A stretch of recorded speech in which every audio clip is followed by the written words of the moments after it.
നിഗൂഢമായ പല കോഡ് ഭാഷകളും നിലനിന്നിരുന്ന ഒരു നാടാണ് കേരളം. തിരുവിതാംകൂറിൽ ചാരന്മാർ തമ്മിൽ പറയുന്നൊരു കോഡ് ഭാഷയുണ്ട്.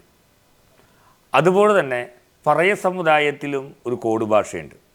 ഓരോ കർമ്മങ്ങൾ ചെയ്യുമ്പോഴും അതുപോലെ ഒടിമൂർത്തി അല്ലെങ്കിൽ ഒടിവിദ്യ അങ്ങനെ പല കാര്യങ്ങളിലും പല ദേവതകളെ അവർ പറയുന്നത് സൂചിപ്പിക്കാൻ അവർ ഉപയോഗിച്ചിരിക്കുന്ന തരം കോഡ് ഭാഷകളുണ്ട്.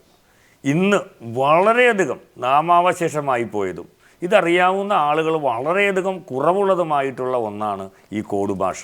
ഓരോ ദേവതകളെയും ഓരോ കാര്യങ്ങളെയും ഈ കോഡ് ഭാഷയിലൂടെയാണ് ഇവർ പരസ്പരം കമ്മ്യൂണിക്കേറ്റ് ചെയ്തുകൊണ്ടിരുന്നത്.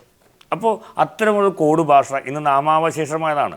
വളരെ അപൂർവമായി മാത്രം കണ്ടെത്താൻ സാധിക്കുന്ന ഒരു കോഡ് ഭാഷ രീതി. ഓരോ വാക്കുകളും അതിൻ്റെ അർത്ഥങ്ങളുമാണ് ജ്യോതിഷ ദീപത്തിലൂടെ നിങ്ങളുമായിട്ട് പങ്കുവയ്ക്കുന്നത്. മാന്യ പ്രേക്ഷകർക്ക് ജ്യോതിഷ ദീപത്തിലേക്ക് ഹാർദമായ സ്വാഗതം.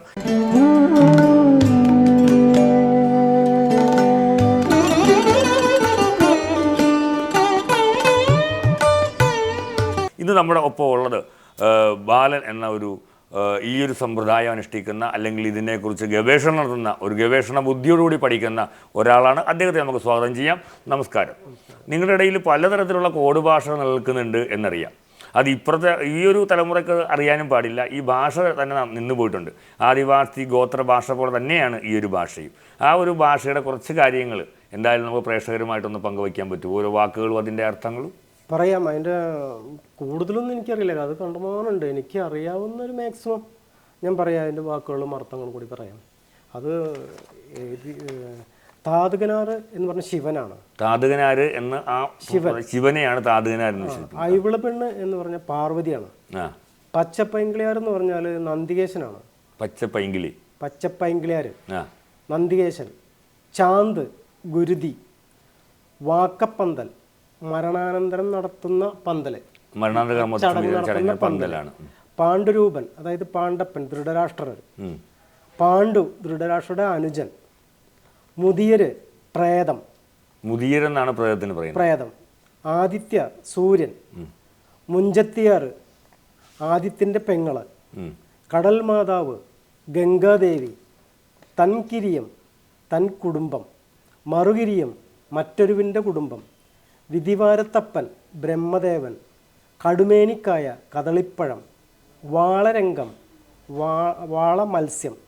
ഓടമാൻകാട് ഇടുമ്പൻ വസിക്കുന്ന കാട്. സ്വത്ത് കല്യാണം ദത്തെടുക്കൽ. മുഞ്ചത്തൂർ മൊഴി പാഞ്ചാലി. കുത്തുംപിണ്ടികൾ നെല്ലുകുത്തുന്ന പെണ്ണുങ്ങൾ. വാക്ക മരണാനന്തര ചടങ്ങ്. ചേക്ക ചിത. പതിവാരം പലിശ. കൊടുമുക്കൻ നകുലൻ. ആര്യ തിരുമല പുലയത്തിപ്പെണ്ണ്. അനുമ്പത്തി തണ്ടാത്തി. മോയി മേക്കുക ചോറ് തിന്നുക. നിലം പളുങ്ങുക ഉറങ്ങുക. അനുമ്പ് കള്ള്. കർപ്പർക്ക ചാരായം. മണത്തറ് കള്ള്. കൊക്കം ഇറച്ചി. മടിക്കി കുറച്ച്. നീണ്ടാക്ക് നാവ്. നടവറ് നട്ടെല്ല്. മേക്കോത്തി മുസ്ലിം സ്ത്രീ. മോയി ചോറ്. കാണ്ട പൂവ. മുപ്പിടിയാരം ചീന്തില. ചുക്കിരി കള്ള്. തൊട്ടുടുപ്പിക്കുക കോരിക്കൂട്ടുക. കാണ്ടിക്ക കക്കുക. പേന കെട്ടുക പ്രേതത്തെ കെട്ടുക. സ്വർഗരാജാവ് മഹാവിഷ്ണു. കൊളരോയ വായ കൊണ്ട് പറയുക. കുറിയോല കല്യാണക്കുറി.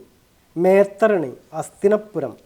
കീഴ്ത്തരണി ഇന്ദ്രപ്രസ്ഥം പാണ്ഡവരുടെ സ്ഥലം. തടിപ്പറ് വയ്യോക്കുക മരണപ്പെട്ടു പോവുക. ഒടിവറ് വാരിയല്. കരിന്നടന്ത പോത്ത്.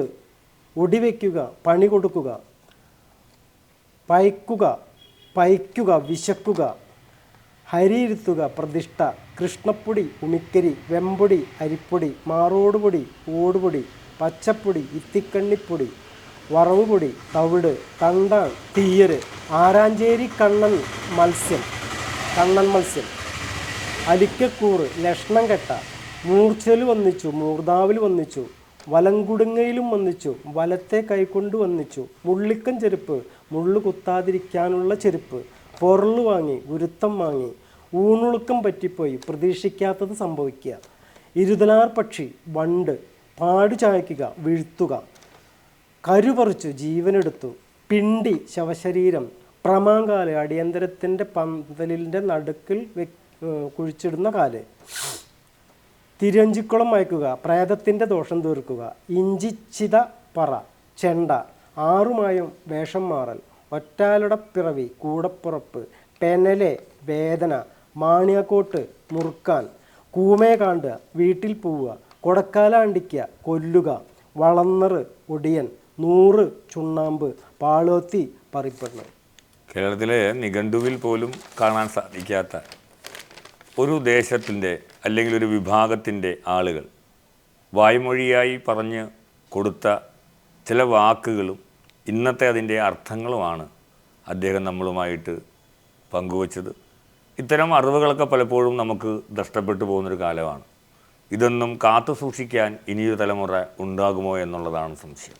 എന്തായാലും ഈ അറിവ് പങ്കുവച്ച ശ്രീ ബാലന് എല്ലാവിധ ഭാവങ്ങളും നേർന്നുകൊണ്ട് ഇത്തരം അറിവുകൾ നേടാൻ ഇനിയും പലർക്കും സാധിക്കട്ടെ എന്ന് പറഞ്ഞുകൊണ്ട് ജ്യോതിഷ ദീപത്തിൻ്റെ എല്ലാ പ്രേക്ഷകർക്കും നന്ദി അറിയിച്ചുകൊണ്ട് ഇത് നമുക്കായി കാഴ്ചവെച്ച ശ്രീ ബാലനും നന്ദി അറിയിച്ചു നിർത്തുന്നു. നമസ്തേ.